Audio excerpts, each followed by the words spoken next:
J.R.R. Tolkien, Edgar Allan Poe, and Alan Moore. Three of our most acclaimed authors can't escape the Springfield treatment. Brandon's Monster Morgue is dissecting the 9th issue of Bart Simpson's Treehouse of Horror.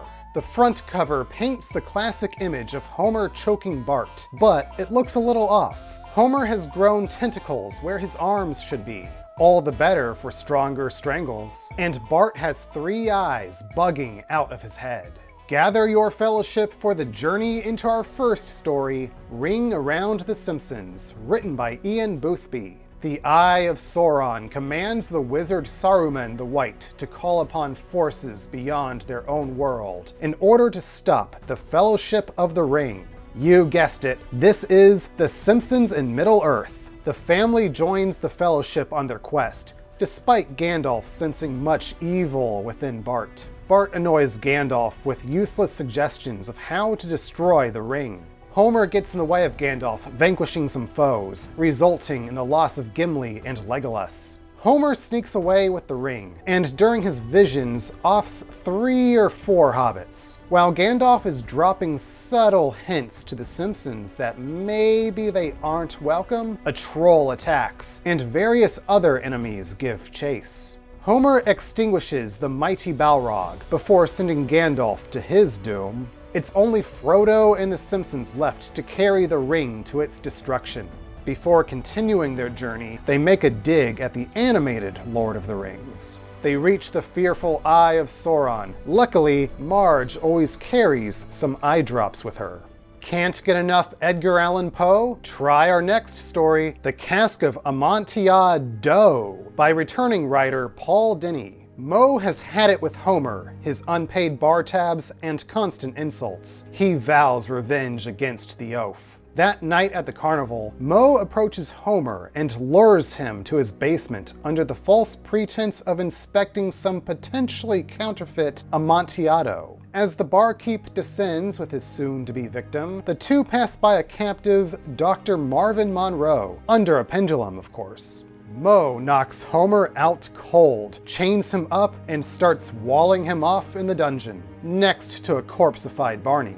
Homer is having a good laugh, thinking it's all a joke, until Moe leaves him to die.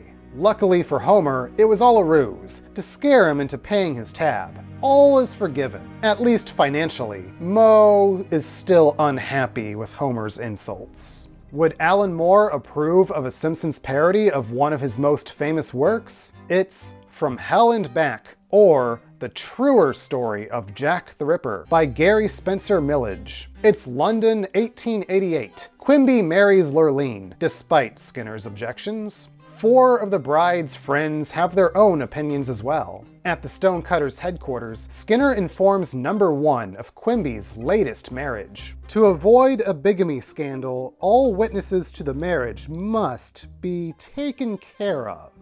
Lurleen shows up dead, and Wiggum requests the help of Inspector Simpson. Simpson examines the body. She sports stab wounds, and poisoned donuts are found nearby. Lurleen's friends are concerned there may be a killer on the loose. Simpson and Wiggum attend a public autopsy, after which the inspector is introduced to Burns's scientific colleagues, the Elephant Man and Dr. Monroe. At the funeral, Simpson inquires Marge about the killer, and dinner. That night, Edna is lured into a carriage by a mystery man and a fancy donut. Elsewhere, Simpson has a troubling vision. Just like in Simpson's dream state, Edna is murdered. Meanwhile, his courtship with Margie begins. More of Lurleen's friends are murdered, and Simpson ignores some potentially incriminating graffiti.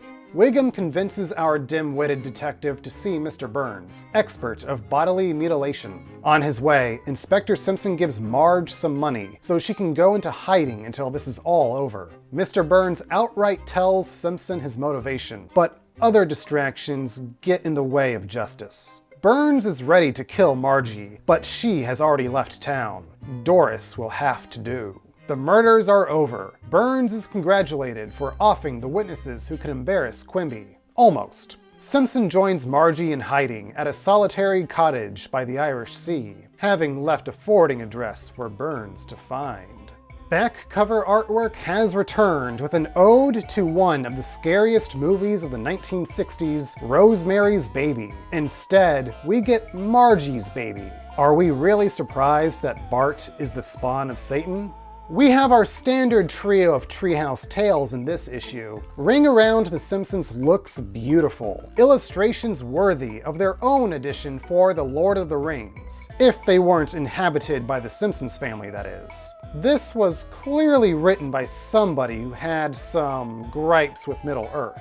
Nothing is held sacred in this story. Each of the Simpsons gets their chance to try on the One Ring, and we see what corruption they're tempted with. Of course, Maggie is the one who ultimately rules. I'm not a fan of From Hell and Back. It falls into a trap I think a number of Treehouse segments have fallen into, making Homer too stupid.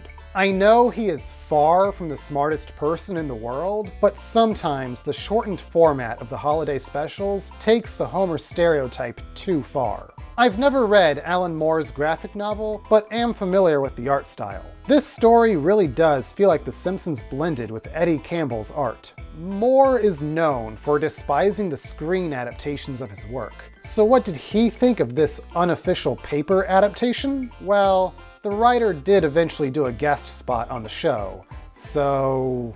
My favorite this month is The Cask of Amontillado, a throwback to Edgar Allan Poe. Even Homer's affable nature is no match for the macabre maestro's flair for madness. We all know Moe has a dark side, and the Halloween tales are the perfect time to let him finally act out his worst impulses. This has been an amazing looking issue all around, and the artwork here is reminiscent of Richard Corbin, who has adapted a number of Poe's stories to comics. The color recalls some of my favorite Roger Corman productions of Poe works, starring Vincent Price. It's too bad the horror icon didn't make a cameo appearance, but next issue has no shortage of scary stars. You shall not pass!